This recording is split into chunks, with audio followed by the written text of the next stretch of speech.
भारतीय समुदाय के मन में ऐसे लोगों की छवि बहुत गहरी हो जाती है जो विदेशों में आना जाना करते हैं, फर्राटेदार अंग्रेजी बोलते हैं, लोगों को कुछ ऐसी बात बताते हैं जो बातें स्पिरिचुअलिटी, रिलीजन और तत्व दर्शन इत्यादि से जुड़ी हुई होती हैं। लेकिन भारतीयों के परंपरागत अध्ययन, परंपरागत सांप्रदायिक व्यवस्था का विध्वंस बहुत विकृत माध्यम से होने के कारण, बहुत अधिक विकृति आने के कारण उनको यह समझ में नहीं आता कि जिन लोगों को हम अपना आदर्श मान रहे हैं वो किन संस्थाओं के लिए, किन उद्देश्यों से, किन षड्यंत्रों के आधार पर कार्य कर रहे हैं।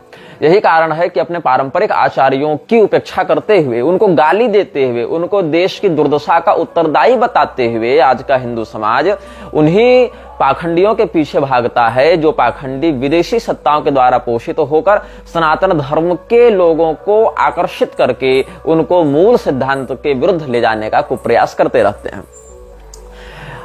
अभी कुछ दिन पूर्व YouTube पर एक वीडियो बहुत वायरल हुआ था श्याम मीरा सिंह का, जगदीश वासुदेव के विषय में, जग्गी वासुदेव उर्फ सदगुरु के विषय में। अब सदगुरु क्या है, आधुनिक पीढ़ी का ओशो बनने का प्रयास कर रहा है और कुछ कुछ इसी राह पर चलने का प्रयास प्रशांत जैसे नशेड़ियों का भी है जो विदेश जाकर खूब ड्रग पार्टी करते हैं और यहां आकर फुल पैंट शर्ट लगाकर गीता और ब्रह्मसूत्र जैसे अति पवित्र सांप्रदायिक विषयों पर व्याख्यान करने का दंभ करते हैं। अब ये जो सदगुरु है इसने ईसा फाउंडेशन की स्थापना की है। ईसा फाउंडेशन क्या है, कैसे है, तो सबसे पहले बता दें कि जो लोग सदगुरु को हिंदू मानते हैं वो इस भ्रम से बाहर निकलें। ईसा फाउंडेशन ने अपने विवरण में स्पष्ट रूप से कहा है कि we are non religious organization, हम गैर रिलीजियस संस्था हैं। यद्यपि रिलीजन शब्द का पूरा अनुवाद धर्म के रूप में नहीं किया जा सकता है, लेकिन प्रचलित रूढ़ परिभाषा के अनुसार अगर हम धर्म और रिलीजन को तत्पर्याय में एक ही समान मान ले, उसी अर्थ में मान ले, तो भी गैर धार्मिक संस्था के रूप में ईसा फाउंडेशन ने स्वयं का परिचय सर्वत्र दिया है। आप एक बात गौर करेंगे कि जो भी व्यक्ति कोई संस्थागत निर्माण को लेकर ऐसे अभियानों को बढ़ाता है, उसके संस्थागत अभियानों में एक कॉर्पोरेट विचारधारा रहती है, एक प्रोफेशनल दिखने की विचारधारा रहती है, जैसे कि कोई कंपनी हो और उस कंपनी के आप कस्टमर हो और वो सर्विस सप्लायर्स हैं, आपको एक सर्विस प्रोवाइड कर रहे हैं, आप उनके उपभोक्ता हैं और वो आपका उसी प्रकार से दर्शन करके उसी दृष्टिकोण से आपसे व्यवहार करेंगे। यही कारण है कि आप चाहे आर्ट ऑफ लिविंग में चले जाएं, चाहे आप ब्रह्मा कुमारी में चले जाएं, चाहे आप ईसा फाउंडेशन में चले जाएं या ऐसी अलग अलग जो एनजीओगत संस्थाएं हैं, वो सारी संस्थाएं, फाउंडेशंस, एनजीओ, सोसाइटी, ये सब प्रोफेशनल तरीके से दिखने का प्रयास करते हुए एक पूरी कॉर्पोरेट व्यवस्था का अनुकरण करते हैं। एक हेडक्वार्टर्स होगा, एक ट्रस्ट बनेगा, ट्रस्ट में ट्रस्टी होंगे, उसकी पूरी डोनेशन ऑडिट्स होंगे, उसमें बहुत से कर्मचारी होंगे, कर्मचारियों का रहन सहन पहनावा बिल्कुल प्रोफेशनल होगा। आप वहां जाएंगे तो लगेगा ये तो बड़े अनुशासित लोग हैं, बड़े व्यवस्थित लोग हैं, ताकि आपको ऐसा माहौल दिया जा सके जिससे आपके मन में उनके प्रति विश्वास और समर्पण बढ़े और आप अधिक से अधिक दान देने के लिए, अपने सर्वस्व निछावर करने के लिए उत्प्रेरित हों। लेकिन इसी में से जो काले धंधे हैं वो कई बार बाहर आ जाते हैं, लोगों की भावनाएं आहत होने लगती हैं और तब क्या होता है, तब लोग ये नहीं कहते कि ये सब जो संस्थाएं, एनजीओ चल रहे हैं ये गलत हैं। वो क्या कहते हैं, ये तो धार्मिक बाबाओं का आडंबर है, ये तो धर्म का पाखंड है, ये तो अंधविश्वास फैलाने के लिए बाबा सब लग गए हैं। तो ये सारा पाखंड कर कौन रहे हैं, जो धार्मिक नहीं है, जो धर्म विरुद्ध पाखंडी एनजीओ बनाकर चल रहे हैं, वो सारा प्रपंच कर रहे हैं। लेकिन बदनामी किसकी हो रही है, उन मूर्खों के द्वारा बदनामी की जा रही है पूरे सनातन धर्म की। यही कारण है कि जब राम रहीम जेल गया या रामपाल के पाखंडों के विरुद्ध कार्रवाई होने लगी और राम रहीम के विरुद्ध जब सरकार ने भी एक्शन लिया था बीच में अलग अलग बातों के सामने आने पर, क्योंकि कई बार ये सब सत्ताएं टकराने भी लगती हैं आपस में कलह कराने के लिए, तो उस स्थिति में लोग हिंदू धर्म को गाली देने लगे। लोग ये नहीं कहे कि हम मूर्ख हैं जो ऐसे पाखंडियों को धर्मगुरु मानकर उनके पीछे गए थे, लोग ये नहीं कहेंगे। लोग ये नहीं कहेंगे कि साकार नारायण वाले कथित सम्मेलन में हाथरस में जाने की मूर्खता करने वाले हिंदू हैं, वो नहीं कहेंगे। लोग क्या कहने लगते हैं, अरे हिंदू धर्म में अखंडी भरे हुए हैं, बाबा लोग का यही धंधा हो गया है। इसके कारण संप्रदायविद आचार्यों की भी अवमानना होने लगती है। बताओ कोई आर्य समाजी कहीं कमेंट में लिख रहा था कि निग्रहाचार्य के ऊपर तो रेप केस चल रहा है। मुझे ही नहीं पता कि मेरे ऊपर किस मूर्ख ने कहां किस थाने में फायर करवाई किस रेप केस के ऊपर, जबकि ऐसे झूठे आरोप हम पर लगाए गए थे जिसके विषय में आरोप लगाने वालों ने पहले क्षमा प्रार्थना भी की है और उन लोगों का सारा बायोडाटा साइबर सेल को हमने सौंप भी दिया था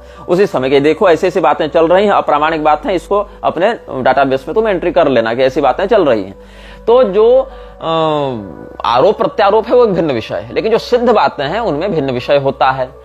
बदनामी फिर भी सनातन धर्म से जुड़े लोगों की होती है। राम रहीम जब जेल गया था उस समय मैं कामाख्या से यात्रा कर रहा था रांची की, और बीच में सिलीगुड़ी जलपाईगुड़ी में मुझे गाड़ी बदलनी थी, वहां मैं रुका था। तो कई लोग मेरा उपहास कर रहे थे ये कहकर कि देखो देखो ये सब बाबा लोग तो पाखंडी ढोंगी बलात्कारी होते हैं, जबकि मेरा वैसा न आचरण है न धर्म का वैसा अनुशासन है। ये तो पाखंडियों ने भ्रम किया है, पाखंडियों ने मूर्खता फैलाई है, और शास्त्रीय परंपरा से अनभिज्ञ लोग उन्हीं के पीछे पीछे जाकर दौड़कर उनको अपना गुरु मानकर उनको डोनेशन दे रहे हैं। ऐसी स्थिति में जब उनके काले कारनामे सामने आते हैं तो ये सारे लोग बिलबिला उठते हैं, भड़क जाते हैं और धर्म को ही गाली देने लगते हैं, अंधविश्वासी हमें कहने लगते हैं, अंधविश्वास का प्रोत्साहक कहने लगते हैं। अस्तु, श्याम मीरा सिंह हो या कामदेव जैसे पत्रकार हो, हम इन लोगों से व्यक्तिगत रूप से संबंधित नहीं है, न हम इनको जानते हैं, न इनके किसी उद्देश्य से हम संज्ञान रखते हैं, उद्देश्य का संज्ञान रखते हैं। लेकिन जो बातें ये कह रहे हैं वो बातें बहुत हद तक तथ्यात्मक भी हैं और ऐसी संस्थाओं में ये सब गतिविधियां होती भी हैं। हाँ, कोई बात आज सामने आती है, कोई 10 साल बाद सामने आती है, अलग विषय है। लेकिन कहीं न कहीं जो सनातन धर्म की मूल परंपरा का बहिष्कार करके एक नई लीक खड़ी करने में जो निकल जाता है कोई व्यक्ति, उस व्यक्ति को समय ही परास्त करता है, यह भी एक सत्य है। आसाराम बापू ने ईसाई मिशनरियों के विरुद्ध अच्छा काम किया। ईसाई मिशनरियों के विरुद्ध काम करने से सरकार की नजर में आ गए। हालांकि उन्होंने जो किया वो पूर्णतः धर्म सम्मत है ऐसा भी नहीं है, क्योंकि ब्राह्मणेतर होकर ब्राह्मणेतरों को प्रणव दीक्षा देना, ओंकार की दीक्षा देना, यह भी विशुद्ध अधर्म है। साथ ही अपने नाम की आशा रामायण निकलवाकर स्वयं को ही भगवान के जैसा पूजवाने लग गए, घर घर में उनके फोटो लगाकर लोग धूप दीप दिखाने लगे। तो ये सब जो प्रपंच है, ये सब वर्णाश्रमातिक्रमण करने के कारण हमारा उनसे विरोध है। लेकिन जिस विषय में वो जेल में है वो विषय में निर्दोष है ऐसा हमारा पक्ष है। उस केस को जहां तक हमने पढ़ा जाना समझा, उस आधार पर जिस मुकदमे के कारण इतना वो व्यक्ति जेल में रहा या रह रहा है, वो व्यक्ति इस मामले में दोषी नहीं है जैसा हमारा चिंतन है। लेकिन ऐसा भी नहीं है कि इसका अर्थ हम सनातन धर्म के अनुसार उनको मान लें, क्योंकि प्रणव दीक्षा अनधिकृतों को देना, अनधिकृत होकर देना, साथ ही अपने नाम के रामायण छाप देना, अपने नाम की चालीसाएं निकालना, अपने व्यक्ति पूजा के बात को शिष्यों में प्रसारित करने लगना, बड़े बड़े जुलूस में होली खेलना, और ये सब जो बहुत से स्टेज पर हुआ करते थे ना काम वहां पर, तो इन सब बातों से हमारा विरोध है। ये सब सांप्रदायिक दृष्टि से सनातन धर्म की मूल परंपरा में नहीं आते हैं, बल्कि उसकी परंपरा के विरुद्ध ही जाते हैं।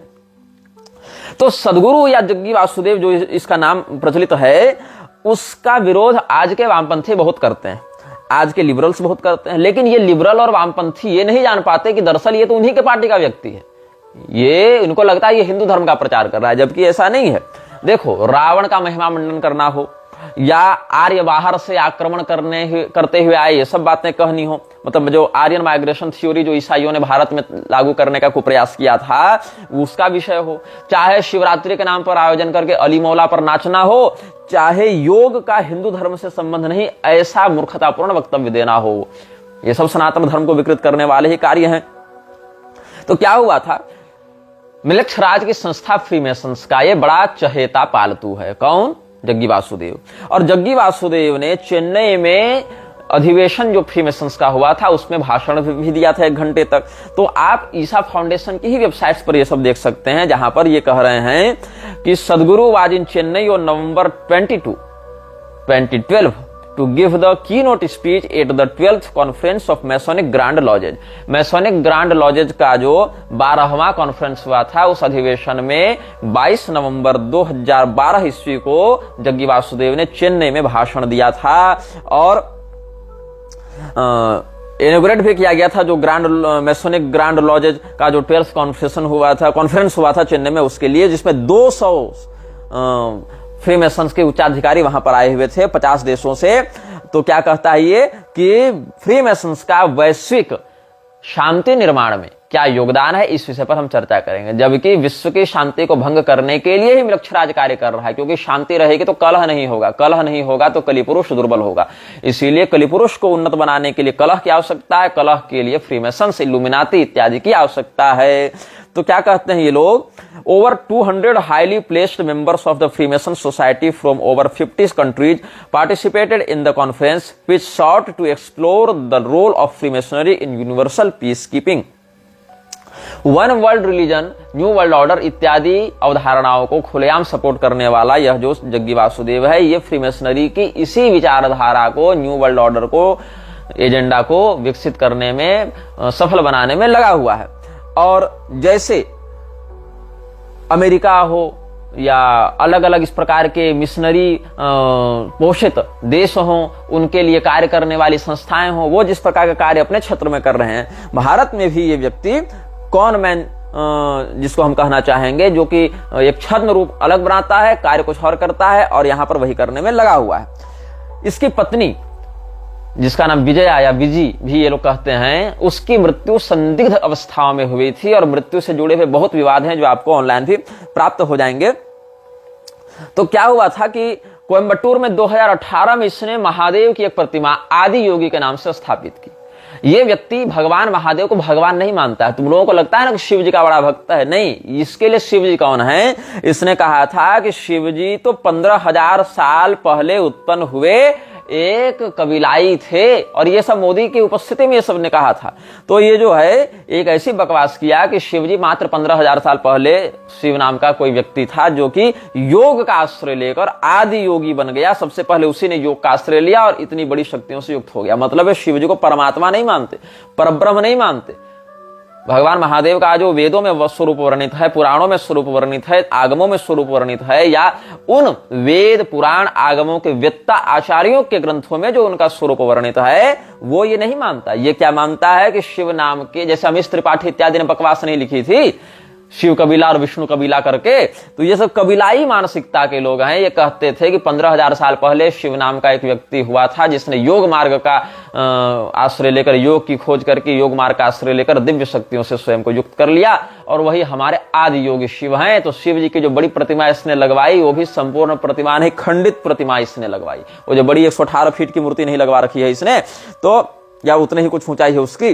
तो ये जो आदि योगी की प्रतिमा एक टूरिस्ट प्लेस इसने बना दी, और टूरिस्ट प्लेस में जाकर लोग ये खिंचवा रहे हैं, फोटो सेल्फी ले रहे हैं, और बड़े बड़े वहां आयोजन किए जा रहे हैं, और उनको पता ही नहीं कि ऐसी अप्रतिष्ठित अशास्त्रीय प्रतिमा जो ब्रह्म राक्षसाविष्ट होती है, जो अशास्त्रीय विधि से प्रतिष्ठित प्रतिमा होती है, या जो अप्रतिष्ठित प्रतिमा होती है, या जो लक्षण रहिता प्रतिमा होती है, ऐसी उन सब प्रतिमाओं में ब्रह्म राक्षसों का वास होने लगता है। बताओ, भगवान महादेव की आराधना करने से पहले स्ववर्णानुसार त्रिपुंड धारण का विधान है। बिना भस्म त्रिपुंड्रेण बिना रुद्राक्षमालया, ये सब शास्त्र अनुशासित वर्णित करते हैं। भगवान महादेव के भक्त छोड़ो, भगवान महादेव को ही इस धूर्त ने त्रिपुंड विरहित कर दिया, त्रिपुंड हटा दिया, केवल एक टीका लगा दिया। जैसे स्वयं सफेद रंग का टीका नहीं लगाता है, उसी प्रकार का एक टीका, वो भी टीका ज्योति की लौ के समान है टीका। हालांकि वेणु पत्र दलाकार भी होता है तिलक, लेकिन शिवजी के लिए त्रिपुंड का ही शास्त्रीय विधान है। और उसके भाई कई सारे प्रभेद हैं त्रिपुंड में, कहीं स्कांद मत है, कहीं शैव मत है, कहीं शाक्त मत है, ये सब भी, कहीं वर्तुलाकार बीच में ज्योति ये करते हैं, शक्ति प्रतिष्ठा करते हैं। वो शक्ति की ज्योति जो है वो त्रिपुंड के मध्य अवस्थित होती है, जिसको ब्रह्म ज्योति कहा जाता है। लेकिन ब्रह्म ज्योति अलग है और अनाम वृक्ष की जो सोल ऑफ फ्लेम है वो अलग है। तो ये जो ब्रह्म ज्योति की स्थापना करते हैं, रक्त वर्तुलाकार ज्योति की, वो ये नहीं धारण करता है, अपितु इसने त्रिपुंड ही हटा दिया शिवजी के मस्तक से। त्रिपुंड हटा दो, सर्पाहार हटा दो, ये सब जितने भी सर्प भुजंगादि आभरण है भगवान के वो हटा दो, और बाद में सर्प पूजा करवाओ अलग से। एक अलग नाटक है इसका। सर्प पूजा के नाम से, नाग पूजा के नाम से और भी आसुरी शक्तियों की आराधना ये करवा रहा है। अभी इसका माथा भी फटते फटते बचा था, ब्रेन सर्जरी इसकी हुई थी ना, यही सब उपद्रव करने के कारण। तो क्या कहा था इसने कि Shiva is a mortal, Shiv ji एक मरण धर्मा, मतलब मृत्युंजय को मरणशील बता रहा था कि Shiva is a मॉर्टल born 15,000 years ago. ये इसने बयानदारी किया था जब इसने कोयम्बटूर में वो आदि योगी की प्रतिमा का अनावरण किया था, और कहा कि ये तो आदि योगी है, सबसे पहले योग की डिस्कवरी इन्हीं ने की थी। तो क्या हुआ, इसको पद्म विभूषण दिया गया है। ये सब जितने वीपी नायडू और मोदी, अमित शाह और रामनाथ कोविंद, ये सब जितने लोग हैं सब इसी के आगे पीछे डोलते रहते हैं। वोट बैंक के चक्कर में, कॉर्पोरेट्स के चक्कर में, पैसा के चक्कर में, फंडिंग के चक्कर में, इंटरनेशनल रिलेशंस के चक्कर में। ये सब क्या होते हैं? रविशंकर है, जग्गी वासुदेव है, इससे पहले चंद्रा स्वामी था। ये सब पावर ब्रोकर्स होते हैं। ये सब साधु संत नहीं है, धर्मात्मा नहीं है, ये सब पावर ब्रोकर्स हैं। अलग अलग देशों में अपने अनुयायी बनाकर, कॉर्पोरेट्स में, सॉफ्टवेयर्स में, एनजीओ में, बड़े बड़े संस्थानों में अपने लोगों को घुसाकर ये लोग सत्ता को परोक्षतः नियंत्रित करते हैं। और जब दो देशों में कोई डील होनी होती है, जब दो व्यापारियों में कोई डील होनी होती है, तब क्या होता है? ये पावर ब्रोकर्स का काम करते हैं वहां पर। ये इनका वास्तविक स्वरूप है। तो क्या हुआ? सरकार ने इसको पद्म विभूषण दे रखा है ताकि लोगों के मन में इसकी प्रतिष्ठा बढ़े। सरकार का क्या है? कांग्रेस की सरकार आई तो हिंदू देवी देवताओं के नंगी तस्वीर बनाने वाले एमएफ हुसैन को पद्म विभूषण दे दिया। मोदी सरकार आई, भाजपा की सरकार आई तो हिंदुओं के ऊपर गोली चलवाने वाले मुलायम सिंह को पद्म विभूषण दे दिया। लेकिन वही मुलायम सिंह को वोट देने वाले हिंदुओं को गाली दी जाती है, लेकिन मुलायम सिंह को पद्म विभूषण देने वाले मोदी को हिंदू हृदय सम्राट दिखाया जाता है। तो ये दोगलई है ना, ये नेताओं की दोगलई है, ये जनता की दोगलई है, ये मूर्खों की दोगलई है। ये सब बातें होती हैं। तो 9 अक्टूबर 2022 को नाग प्रतिष्ठा का इसने नाटक किया था। नाग प्रतिष्ठा में भी जो नाग का जो चित्र है, नाग का जो विग्रह है, प्रतिमा है, वो भी आधी अधूरी है। आधी इधर दिखेगी, फिर पीछे धंसी है, फिर आगे दिखेगी, ताकि एक एस्थेटिक दिखाया जा सके माहौल की कोई दिव्य है, एंटिक है, प्राचीन है, कोई रहस्यमय विद्या ये बता रहा है। ये क्या कहता है कि हम चामुंडी हिल गए थे, जो मैसूर में चामुंडी पहाड़ी है, वहां पर गए थे और वहां पर एक विशेष पत्थर पर बैठकर अपनी साधना तपस्या करते थे, तो उसी स्थान पर हमको सिद्धि प्राप्त हुई थी। जैसे मूसा के जीवन में नहीं बताया जाता कि भेड़ बकरी चराते हुए पहाड़ पर गया, वहीं पर इसको यहोवा का साक्षात्कार हुआ और यहोवा ने उसी पहाड़ पर इसको ज्ञान दिया। बस इसी प्रकार से चामुंडी हिल वाला भी एक बना के रखा हुआ है और वैसे ही गडेरियापना दिखाता है। तो 23 सितंबर 1982 को हमको इनलाइटेंड किया गया था चामुंडी हिल पर, ऐसा ही व्यक्ति दावा करता है। इंडियन एक्सप्रेस का समाचार 10 अक्टूबर का छपा था कोयम्बटूर से ही, जब इसकी पत्नी की मृत्यु हुई थी। तो क्या लिखता है Indian Express? After a surfeit of scandals relating to fake governments, yet another ashram from Coimbatore is in the limelight with Jaggi Vasudev alias Jagdish of Isha Yoga ashram at Poondi near here being charged with the murder of his wife Viji alias Vijay Kumari. According to the police, T.S. Gangana of Bangalore, Vijay's father, has complained to the Bangalore City Police suspecting foul play in the death of his daughter Vijay, who was married to Jaggi. The complainant said that his daughter had left him last on June 15, 96, and that he had received a message on January 23, 97 from Jaggi saying that Vijay was no more. Gangana had also reportedly said that despite requests, Jaggi has hurriedly cremated the body on January 24, even before he could rush from Bangalore.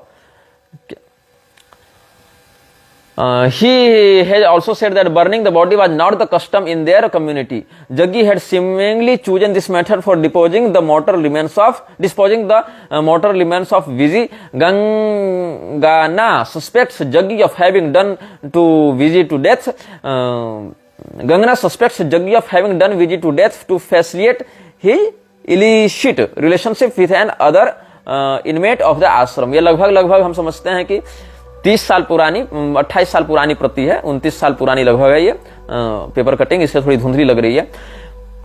Based on Gangana's complaint to the Bangalore City Police, a case was registered. The Bangalore City Police have subsequently transferred the case to the Coimbatore Rural Police under whose jurisdiction the ashram falls. They have registered a case against Jaggi. Meanwhile, a team of police personnel have visited the premises of Isha Ashram at Pondi and interrogated the people there. Godman Jaggi is in the USA and further investigations are in the case. ये सब बातें हैं कि जब इसकी पत्नी की मृत्यु हुई थी तो इसने पहले अंतिम संस्कार किया उसका, वो भी जलाने की विधि से किया, और इसके बाद उसके पिता को खबर की गई तो पिता ने ही केस दर्ज करवाया था। मतलब इसके ससुर ने अपनी बेटी की मृत्यु का, हत्या का चार्ज लगाते हुए, इस पर आरोप लगाते हुए जग्गी वासुदेव पर केस किया था। ये सब बातें हैं। तो इसने क्या कहा कि ये तो समाधि में चली गई, महासमाधि में चली गई है मेरी पत्नी, इसीलिए वो महासमाधि को प्राप्त हो गई बस। लेकिन इससे पहले जग्गी वासुदेव ने कई बार यह कहा था कि मेरी पत्नी अभी उतनी योग्य नहीं हुई है साधना में कि महासमाधि इत्यादि लगा सके, अपरिपक्व है। बताओ, जिसका 6-7 साल का छोटा सा बच्चा हो वो स्त्री महासमाधि लगा ले रही है। जग्गी वासुदेव के ही कहे अनुसार कि वो महासमाधि लगाने में समर्थ नहीं है, तो इसने कहा कि वो महासमाधि लगाकर निकल गई है, हमसे एकाकार हो गई है, इसीलिए उसके शरीर की आवश्यकता नहीं, उसको हमने जला दिया। और लोगों ने मान लिया। मतलब तुम एक एनजीओ रजिस्टर करा लो और तुम उसमें एक मर्डर कर लो और उसके बाद कह दो कि ये तो हमारा महासमाधि वाला विषय हो गया, और फिर लोग तुमको छोड़ दें। अब यही इस देश में चल रहा है और लोग कह रहे हैं हाँ गुरुजी ठीक है, आप कह रहे हैं तो सही होगा। तो ये बताओ, अगर महासमाधि हो भी गई थी तो उसके परिजनों को, उसके पिता को, माता को, या जो भी उसके अभिभावक हैं, पिता को बताने से पहले ऐसी क्या हड़बड़ी से अंतिम संस्कार तुमको कर देना पड़ा? भाई उसको महासमाधि मिली है तो उसके जो भी श्रद्धालु हैं उसको भी तो कम से कम बताओ कि हाँ तुम्हारी गुरु माता को महासमाधि प्राप्त हो गई, आओ देख लो ये महासमाधि में है, अब अंतिम दर्शन करो, फिर हम इनका विधिवत जो भी व्यवस्था है उसके अनुसार अंतिम संस्कार करेंगे। नहीं, हड़बड़ी में समाप्त कर दिया सारा विषय इसने और कह दिया कि उसको निर्वाण की प्राप्ति हो गई। फ्रीमेसन्स के सदस्यों के इसी प्रकार से रहस्यात्मक परिजनों की मृत्यु होती रहती है। जग्गी वासुदेव फ्रीमेसन्स का मेंबर, उसकी पत्नी की रहस्यात्मक परिस्थितियों में मृत्यु या हत्या, और उसकी कोई जांच पड़ताल नहीं, क्योंकि बड़े बड़े कॉन्टेक्ट्स हैं। और एक बात और बताऊं, जिस दिन फ्रीमेसन्स में ज्वाइन होने के लिए विवेकानंद ने अप्लाई किया था, उसके 3 दिन के बाद ही उसके पिता की मृत्यु हो गई थी। ये भी एक रहस्य है, जिसके विषय में हम तब बताएंगे जब विवेकानंद पर आएंगे।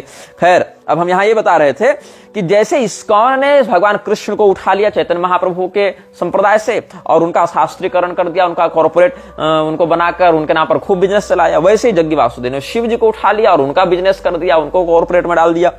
इधर अली मौला पर ये नाच रहा है, शिवलिंग के ऊपर अग्नि जलाकर वहां पैर से सेंक रहा है, आग सेंक रहा है, और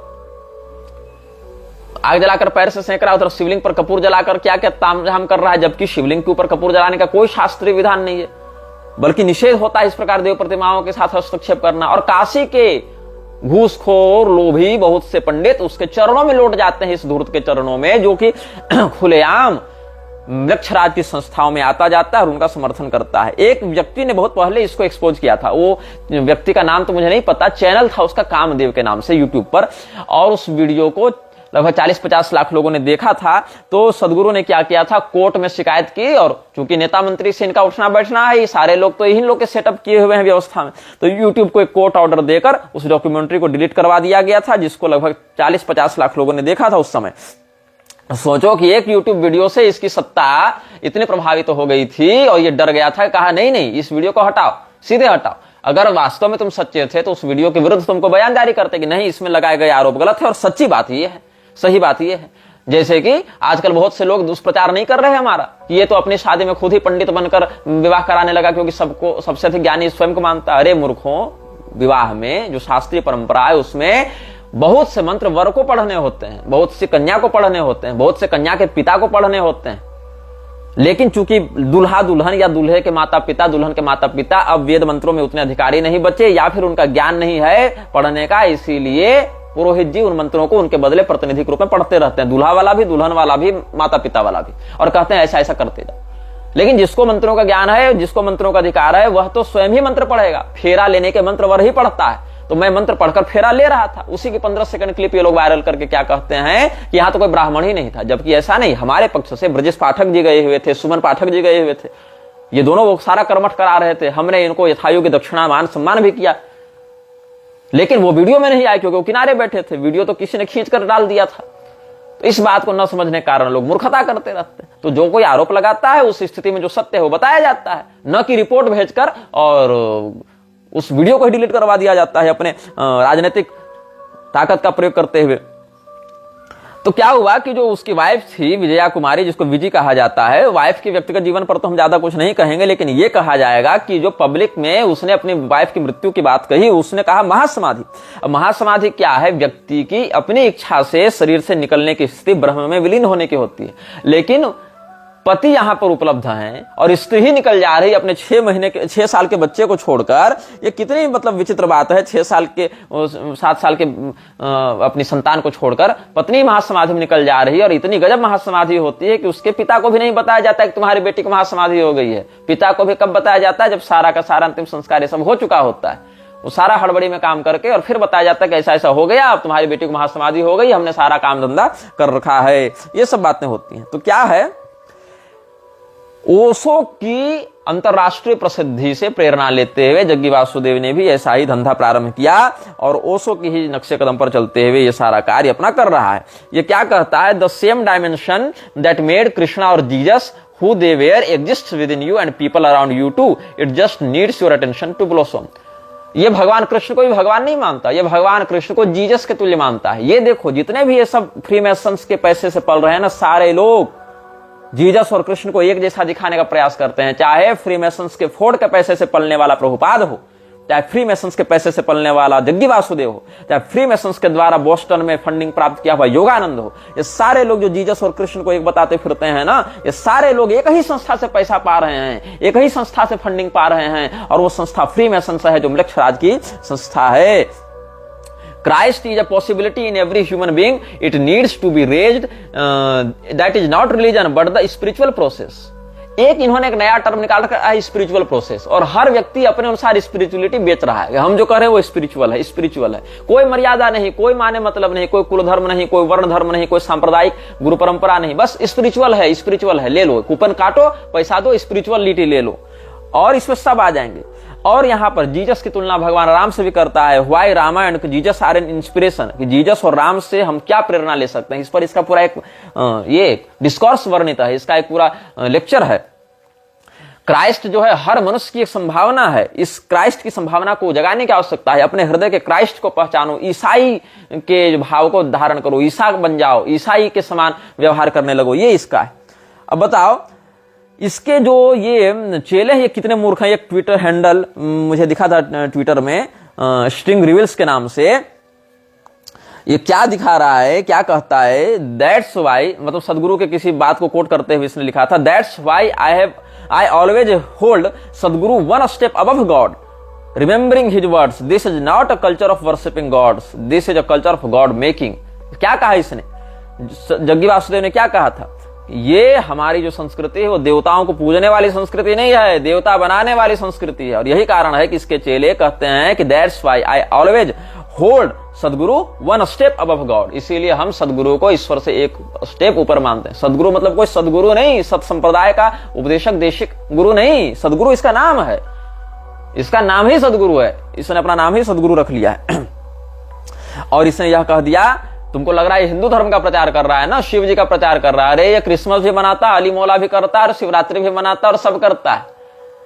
क्यों? इसको सबसे पैसा चाहिए। ऐसे लोग जो ये फाउंडेशन चलाते हैं वो केवल पैसा कमाने के लिए चलाते हैं कि हमको सबसे चाहिए, और बेचते क्या, स्पिरिचुअलिटी, मेडिटेशन, ये करो। मेडिटेशन के नाम पर क्या क्या चल रहा है, क्या क्या ईमेल लीक हो रहे हैं, ये सब तो सब सार्वजनिक विषय है कि किस लड़की के साथ कहां क्या बलात्कार हो रहा है, कहां पर यौन शोषण हो रहा है, कहां पर क्या नंगई मचा रहे हैं ये लोग। तो ये क्या कहता है, I refuse to recognize people as Muslims, Christians और हिंदूज, ऐसे human beings as human beings. कितनी सेक्युलर बात है, human beings as human beings. तो ये सारे लोग जो सेक्युलरता के मारे हुए हैं ना, ये कहीं नहीं सीधे मृक्षत्व की ओर ले जाने वाले लोग हैं। इसीलिए इसने क्या कहा, आमीन और ओम तो एक ही है। इसके लिए आमीन और ओम पर्याय हो गए, जीसस और कृष्ण पर्याय हो गए। सारी खिचड़ी ये नाला और अमृत को मिलाने में लगा हुआ है कि Om, amen, amen, one and the same. Sadhguru explains how Om is the universal sound and is not religious in nature, मतलब ओम जो है उसको भी धार्मिक नहीं मानता है।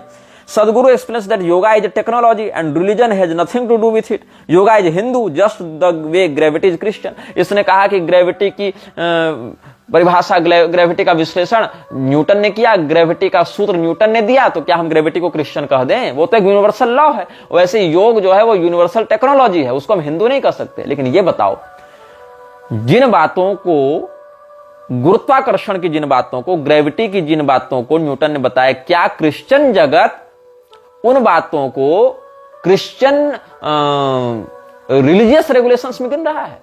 मतलब न्यूटन चलो क्रिश्चियन था, तो न्यूटन ने ग्रेविटी के विषय में जो सिद्धांत दिया वो सिद्धांत क्रिश्चियन सिद्धांत नहीं कहला जा सकता है, भले न्यूटन खुद क्रिश्चियन था। इस बात को तुम कहकर यह सिद्ध करना चाहते हो कि इसी प्रकार योगा भी हिंदू नहीं है। योग शब्द है, लेकिन ये लोग योगा कहने लगते हैं, योग भी हिंदू नहीं है, ये एक यूनिवर्सल टेक्नोलॉजी है। अच्छा ये बताओ, किसी हिंदू ने योग दर्शन की खोज की क्या? किसी हिंदू ने योग दर्शन को बताया, एक्सप्लेन किया क्या? सबसे पहले अगर योग दर्शन की बात करें तो योग दर्शन के दार्शनिक ऋषि के रूप में हम महर्षि पतंजलि का ध्यान करते हैं। तो महर्षि पतंजलि जब कह रहे हैं कि ईश्वर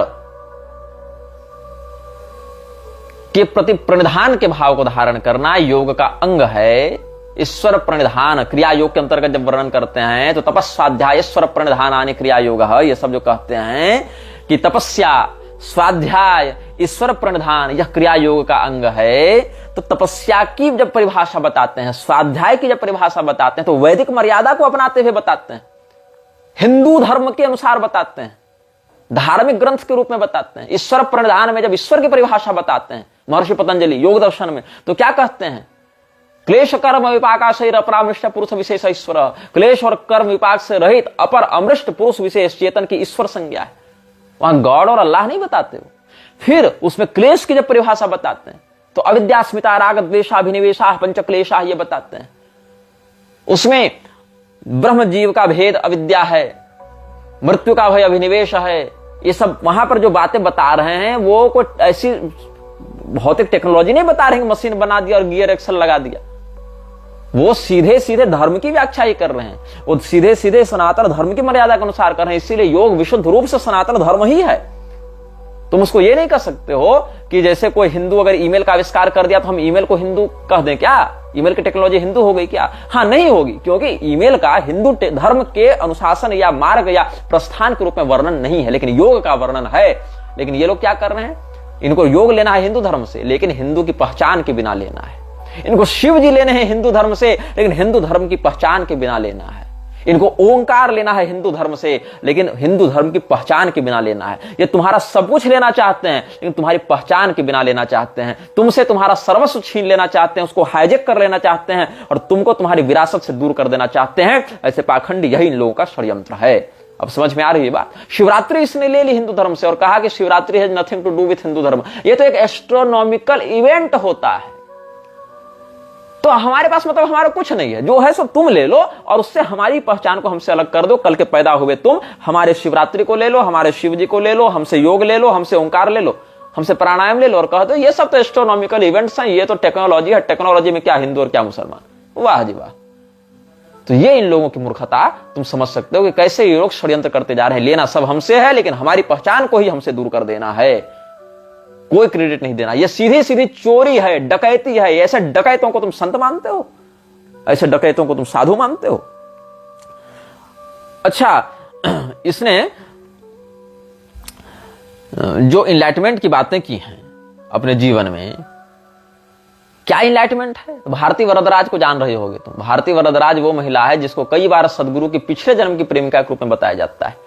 और विजया कुमारी की हत्या के बाद भारती वरदराज काफी निकट रहने लगी हैं जग्गी वासुदेव से। और जग्गी वासुदेव का एक वीडियो तुमने देखा होगा, नहीं देखा होगा तो यूट्यूब पर मिल जाएगा, तुम देख लेना कि भारती वरदराज लेटी हुई है, कथित रूप से वही महिला है, और उसकी योनि पर अपने पैर के अंगूठे से वो मसल रहा है, कह रहा है कि हम इसमें स्पिरिट ट्रांसफर कर रहे हैं। ये इसका वीडियो तुमको कहीं मिल जाएगा, तुम लोग सर्च करके देख लेना। और क्या क्या इसने किया है? जब ईशा फाउंडेशन की इसने स्थापना की थी और त्रिशूल इत्यादि के प्रोजेक्ट्स निकाले थे, त्रिशूल नाम से रजिस्टर करवाया था ना, त्रिशूल इंफ्रास्ट्रक्चर इत्यादि चला रहे थे, वहां सब जगह भारती वरदराज को इसने ट्रस्टी रखा है। सबसे पहले इसकी पत्नी की मृत्यु से लेते हुए पनामा पेपर कनेक्शन जब हुआ था ना, पनामा पेपर लीक्स, जिसमें बड़े बड़े लोगों के नाम आए थे, तो इसका भी नाम उसमें आया था। लैंड इंक्रोचमेंट में जो भूमि अधिग्रहण है, अतिक्रमण है, उसमें इसका नाम कई बार आया है। कैसे जंगल की जमीन को हड़प कर और लोगों की जमीन को हड़प कर वहां पर अवैध निर्माण करके इसने पूरे संगठन को खड़ा किया है। इसके विषय में बहुत कुछ आपको ऑनलाइन सामग्रियां प्राप्त हो जाएंगी। कितने सारे क्रिमिनल केसेज इसके और इसके लोगों के ऊपर चल रहे हैं, जिसमें एक बड़ा वायरल हुआ था जब एक पॉक्सो एक्ट लगाया गया था एक डॉक्टर पर, जिसने 12 आदिवासी लड़कियों का मोलेस्टेशन किया था। इस प्रकार से इसने फिर फाइनेंशियल जो इरेगुलरिटीज हैं इसके संस्थान में, जो वित्तीय अनियमितताएं हैं, उनको लेकर भी कहां से कितना पैसा आ रहा है, कहां जा रहा है, पता ही नहीं चल रहा है। कावेरी बचाओ आंदोलन के नाम पर पैसे आ जा रहे हैं, तो वृक्षारोपण के नाम पर पैसे आ जा रहे हैं, सेफ सॉइल कैंपेन के नाम पर पैसे आ जा रहे हैं, तो मिट्टी के नाम पर, नदी के नाम पर, पेड़ों के नाम पर, पहाड़ों के नाम पर पैसा ले रहा है। और उस पैसे का क्या हो रहा है, इसका जो ऑडिट है वो भी संदिग्ध पता नहीं हो रहा है। उसके बाद साइंस के नाम पर बकवास कह रहा है कि हम मरकरी को रूम टेम्परेचर पर सॉलिडिफाई कर देंगे। ये भी एक अलग बकवास चल रही है। जितने भी पर्व त्योहार एस्ट्रोनॉमिकल इवेंट है, और एस्ट्रोनॉमिकल इवेंट तो ब्रह्मांडीय होता है, उसका धर्म से कोई संबंध नहीं है। मतलब हिंदू लोग नहीं कर सकते वो सब दावा किया, हमारा विषय है। अगर न्यूटन ने ग्रेविटी के विषय में कुछ कहा और न्यूटन क्रिश्चियन था, मात्र इसी से हम ग्रेविटी को नहीं कह सकते हैं कि क्रिश्चियन है। तो क्रिश्चियन वो कैसे बना? क्रिश्चियन वो क्राइस्ट के वर्णन करता बाइबल के अनुसार बना होगा ना। तो बाइबल में अगर किसी बात का वर्णन है तब तो उसको मानोगे ना क्रिश्चियन है जी। अब बाइबल में ग्रेविटी नहीं है, इसीलिए ग्रेविटी को क्रिश्चियन तुम नहीं कर सकते हो। लेकिन हिंदू धर्म के शास्त्रों में तो योग का वर्णन है, हिंदू धर्म की परंपरा के अनुसार उसका वर्णन है। योग दर्शन एक हिंदू धर्मशास्त्र है, उसके रचयिता, उसके उपदेशक महर्षि पतंजलि एक आर्य सनातन वैदिक हिंदू थे और हिंदू धर्म के अनुसार ही उन्होंने सारी बातें बताई हैं। और जो महर्षि वेदव्यास ने अपने पौराणिक साहित्य में या महाभारत इत्यादि में लिखा है, और जो भगवान श्री कृष्ण ने गीता इत्यादि उपदेश दिया, वो सब सनातन धर्म के अनुसार योग की विषय बताई, वार्ता बताई है, योग का प्रारूप बताया है, योग के प्रभेद बताए हैं। तो ये सब क्या है? सनातन धर्म के धर्म ग्रंथों में वर्णित धार्मिक विषय हैं। यम नियम इत्यादि जो अंग है वो सीधे सीधे सनातन धर्म के अकाट्य अभिनय अंग है। चाहे तुम क्रिया योग देख लो, चाहे तुम अष्टांग योग देख लो, ये सब सारे के सारे उसी से जुड़े हुए हैं। लेकिन इसको वो सारा लेना है, केवल हिंदू धर्म की पहचान नहीं लेनी। हाँ, अगर किसी हिंदू ने ईमेल का आविष्कार कर दिया, किसी हिंदू ने किसी और मशीन का आविष्कार कर दिया जिसका वर्णन वहां उस रूप में नहीं मिलता उस पद्धति से, तो तुम कह सकते हो उस समय दुर्जनतोष न्याय से कि हाँ चलो ये हिंदू ने भले बनाया, लेकिन हिंदू इस टेक्नोलॉजी को तो हम कह नहीं सकते, ये बात सत्य है। लेकिन जिस बात का वर्णन कुरान में है, जिस बात का वर्णन बाइबल में, उसको ईसाई या इस्लामी ही तो कहोगे, उसके अनुसार चलने वाली बात को। तो फिर सनातन धर्म के वेदों में वर्णित जो योग शिखोपनिषद है वो किसका है? बाइबल का है क्या? कुरान का है क्या? वो तो हिंदू धर्म का है ना। योग चूड़ामणि, हर्ष योग प्रदीपिका, ये सब कहां के? हिंदू धर्म के हैं। घेरंड संहिता, ये सब कहां का है? गोरक्षनाथ जी ने योग मार्ग का उपदेश सनातन धर्म के अनुसार किया है। सिद्ध सिद्धांत पद्धति सनातन धर्म का ग्रंथ है। तो ये सब जो योग मार्ग के हैं, मत्स्येंद्रनाथ जी की मत्स्येंद्र संहिता, ये सब कहां का है? ये सब सनातन धर्म के मान्य वेद, पुराण, शास्त्र, स्मृति, ये सब है दर्शन। ये तो तुम वहां से उसको पहचान अलग कर रहे हो, तो तुम सीधे सीधे उसकी हत्या कर रहे हो, उसकी जड़ को काट कर उसके पत्तों को सींचने का तुम प्रयास कर रहे हो ना।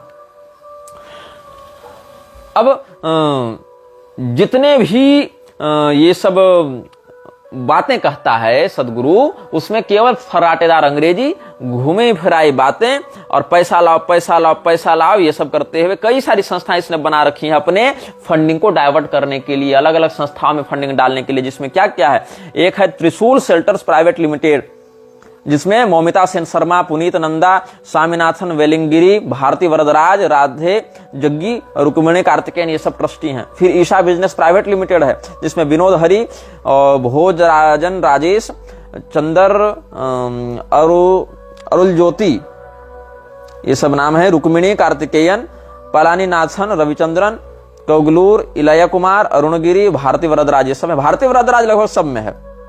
ईशा कैपिटल प्राइवेट लिमिटेड में भी वेंकट रस राधा कृष्णन है, कुगलूर, इलया कुमार है, ये सब अरुणगिरी, लक्ष्मी नारायण पुरम, कृष्णन नारायण, पालनीनाथन, रविचंद्रन, भारती वरदराज, इसमें भी है। त्रिशूल फाउंडेशन प्राइवेट लिमिटेड, इसमें भी भारती वरदराज है। ईशा क्राफ्ट्स प्राइवेट लिमिटेड, इसमें भी भारती वरदराज है। Isha institute of inner sciences, इसमें भी भारती वरदराज है। ईशा लाइफ रिसर्च फाउंडेशन, इसमें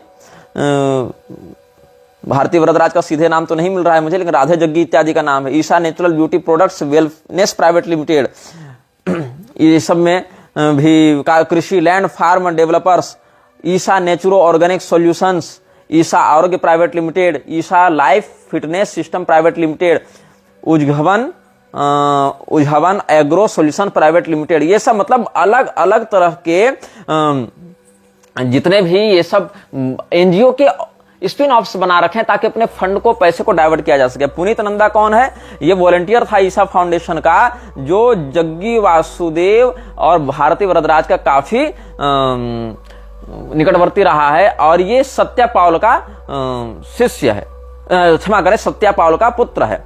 और इसने यह दावा किया था कि हम तो समस्त मोह माया से परे हो चुके हैं और हम तो सन्यासी हो गए हैं, लेकिन सन्यास लेने के बाद ही अलग अलग ट्रस्ट में ये ट्रस्टी बनकर घूम रहा है। तो ये जितने भी लोग ये सब सन्यासी का वेश धारण करके बने हुए हैं, ये सब जितने भी लोग अपने आप को इनलाइटेंड बताते हैं, वो सारे इनलाइटेंड कहां पर घुसे हुए हैं? सारे मनी मेकिंग प्रोसेस में घुसे हुए हैं। राधे जग्गी, जो जग्गी वासुदेव की बेटी है, मौमिता सेन शर्मा, ये सब भी इसमें, स्वामीनाथन वेलनगिरी, ये सब जितने भी लोग हैं सब धीरे धीरे करके केवल पैसा बनाने के लिए लगे हुए हैं। केवल इसमें ईशा फाउंडेशन के नाम पर डोनेशन लेकर अलग अलग तरह से डाइवर्ट कर रहे हैं मनी को, लॉन्ड्रिंग कर रहे हैं मनी की, और लोगों को हिंदू धर्म की ही मूल पहचान के विरुद्ध ले जाकर ये सब अपना अपना कार्य कर रहे हैं। अब एक विषय बहुत महत्वपूर्ण है इसमें। ऋषि प्रभाकर नाम का एक व्यक्ति आता है जो महर्षि महेश योगी का चेला था। महर्षि का चेला तो ऋषि कम से कम होगा ही, तो गुरु महर्षि था इसका, जो उड़ना सिखाता नहीं था, जिसके विषय में CIA वाला लेटर जो हमने सार्वजनिक किया था कि जो ये लोग वर्ल्ड पीस ऑर्गेनाइजेशन के आधार पर काम करना चाह रहे थे कि हम लोग पूरे विश्व में शांति फैलाएंगे और लोगों को उड़ना सिखाएंगे और अपनी ध्यान शक्ति से अपराध को कम कर देंगे। तो वही महर्षि महेश योगी का जो चेला था ऋषि प्रभाकर, उसके विचारों को चुराकर व्यक्त करने का आरोप लगता है जग्गी वासुदेव पर। और ऋषि प्रभाकर भी ये सब बहुत सी संस्थाएं चलाता रहा है और ये भी एक प्रकार का सस्ता ओशो ही था अपने समय का। तो ये सारे लोग कभी न कभी एक दूसरे से कनेक्टेड रहे हैं, डायरेक्टली या इनडायरेक्टली, लेकिन बहुत ज्यादा इन्फ्लुएंस्ड था सदगुरु ओशो से और साथ साथ ऋषि प्रभाकर जैसे लोगों से। अब इसमें जो न्यूज लॉन्ड्री करके एक वेबसाइट है, न्यूज लॉन्ड्री में बहुत कुछ आपको प्रमाण के साथ बातें मिल जाएंगी, जिसमें तमिलनाडु की गवर्नमेंट के द्वारा जो HSCA है ना, हिल एरिया कंजर्वेशन अथॉरिटी, जो पहाड़ी क्षेत्रों की संरक्षण वृत्ति को धारण करने वाली संस्था है, तो वहां पर HSCA के बिना अनुमति के कैसे ईशा फाउंडेशन की इसने नींव डाली थी जंगली क्षेत्रों में लोगों को ये दिखाने के लिए हम तो वनवासी हैं, तपस्वी हैं और बड़े बड़े कॉर्पोरेट्स खड़े किए हैं। इसके विषय में बहुत से यहाँ पर डॉक्यूमेंट्स उपलब्ध हैं, तो ये सारे डॉक्यूमेंट्स भी हम धीरे धीरे करके अपने वीडियो में अटैच करने का प्रयास करेंगे कि कैसे कैसे कब कब कौन कौन तारीख को HSCA का नोटिस ये सब भेजा गया है, कि कैसे जंगल की कितनी जमीनों को इसने हड़पा है, जमीन के जो इनक्रोचमेंट के जो नोटिसेज हैं वो सब इसको कैसे भेजे गए हैं। ये सारी बातें यहाँ पर हम आपको सप्रमाण एक एक नोटिस का वर्णन करेंगे और सारे कुछ हम अपने वीडियो में ही अटैच करेंगे। कैसे अपने कॉर्पोरेट को बढ़ाने के लिए इसने सारे नियम कानूनों को ताक में रखा। अगर तुम सरकार की बात भी मानते हो, अगर तुम कानून को भी मानते हो, अगर तुम लोकतंत्र के भी निष्ठावान अनुयायी हो, तो भी कैसे लोगों ने कितनी बार अपील की है इसके विरुद्ध, लेकिन कोई सुनवाई नहीं हुई। अच्छा ये बताओ, कितनी लड़कियां घरों से भागकर ईशा फाउंडेशन चल जाती हैं, रहती हैं वहां पर, उनके माता पिता को पता नहीं होता। इसके विषय में बहुत से परिजनों ने शिकायत दर्ज कराई है पुलिस में कि वहां पर ऐसा हो गया वैसा हो गया, हमारे बाल बच्चों को वहां पर ब्रेन वॉश करके रखा जाता है। हालांकि जो ईशा फाउंडेशन वो बार बार ऐसे आरोपों से इनकार करता है, कोई थोड़े कहेगा कि हाँ हम कर रहे हैं ऐसा, लेकिन जो वहां के जुड़े हुए लोग हैं, जो वहां से एफिलिएटेड लोग हैं, वही सब ये सब बातें सामने बताते रहते हैं। लेकिन चूंकि नेता मंत्री इत्यादि से इतनी निकटता इस व्यक्ति की है कि और फ्रीमेसन्स का इतना चहेता है कि जो भी व्यक्ति इसके खिलाफ जाने का प्रयास करता है उसका या तो मुंह बंद करा दिया जाता है अस्थायी रूप से, या फिर परमानेंट ही उसको समाप्त कर दिया जाता है। अब जो जग्गी वासुदेव है वो अपनी पैशाचिक शक्तियों को जागृत करने के लिए सदैव अशास्त्रीय विधि से ही कार्य करता रहता है। अशास्त्रीय विधि में अग्नि के ऊपर पैर सेकना, भगवान शिव के शिवलिंग को बनाकर उसके ऊपर कपूर जला देना, शिवरात्रि के नाम पर जो आयोजन करता है ये आदि योगी वाले कथित मूर्ति के आगे वहां शिव जी के स्वरूप में लाते हुए ये त्रिपुंड रहित भुजंगाभरण रहित भगवान महादेव को आधे अधूरे विग्रह में स्थापित करता है। या तो शिवलिंग के रूप में विधिवत रखो, या तो विधिवत साकार प्रतिमा के रूप में रखो। ये मनमानी करते हुए लोगों को शिव जी के फैशन में लाने के लिए, ट्रेंडिंग में लाने के लिए ये नाटक करता रहता है। कौन? जग्गी वासुदेव। तो इसके विषय में अभी यूट्यूब पर भी बहुत कुछ प्राप्त हो रहा है और बहुत कुछ वेबसाइट्स भी हैं। न्यूज लॉन्ड्री इत्यादि वेबसाइट ने हाउ सदगुरु बिल्ट हिज ईसा एम्पायर इलीगली, इसमें 150 एकड़ का जो कैंपस है कोयम्बटूर में, उसका कैसे निर्माण अवैध तरीके से किया गया है। पुलिस सरकार से कितनी बार अपील की है लोगों ने, सरकार ध्यान नहीं देती, कई बार नोटिस भेजती है, तो ये सीनियर ऑफिशियल्स की इन्फ्लुएंस से उन सब बातों को, मामलों को दबा देता है। ये सारी जो कार्टेल चला रहे हैं ये लोग, ये सारा कार्टेल जो ईशा फाउंडेशन का है, उसके विषय में बहुत कुछ प्रमाणिक बातें आपको प्राप्त हो जाएंगी इंटरनेट पर भी। ये कोई बहुत ज्यादा रहस्यमय विषय नहीं है, इसीलिए हम बहुत खुलकर बात नहीं करेंगे, क्योंकि जिन विषयों को लोग पहले से बोलते आ रहे हैं, जिन विषयों के विषय में सारे प्रमाण पहले से उपलब्ध होते रहे हैं, जो चर्चा का विषय पहले से रहा है, उस विषय पर हम कम बोलते हैं, क्योंकि लोगों के पास अन्य स्रोतों से भी प्रमाणित जानकारी प्राप्त होती रहती है। हम उन विषयों पर अधिक बोलने पर ध्यान देते हैं जो विषय सामने उतनी प्रगल्भता से, उतने मेन स्ट्रीम में नहीं आ पाए हैं। अगले अनुभाग से हम बात करेंगे विवेकानंद के विषय में विस्तार से, क्योंकि विवेकानंद जैसे विषयों पर लोग बोलने से बचते हैं और विवेकानंद को इतना अधिक ग्लोरीफाई कर दिया गया है, लोगों के ऊपर इतना थोप दिया गया है कि उससे अधिक बुद्धिमान, विद्वान, दूरदर्शी, क्रांतिकारी, युवा आदर्श तो कोई था ही नहीं। ऐसा उसको ग्लोरीफाई कर दिया गया है। लेकिन हम बात करेंगे विवेकानंद के काले पहलुओं पर, कि कैसे उस व्यक्ति ने अपनी अदूरदर्शिता और शास्त्रानभिज्ञता के कारण सनातन धर्म को क्षति पहुंचाई है। यह वीडियो जल्द ही हटा दिया जा सकता है। कृपया थर्ड पार्टी ऐप्स का उपयोग करके डाउनलोड करें। आप इस वीडियो को अपने चैनल पर फिर से अपलोड भी कर सकते हैं।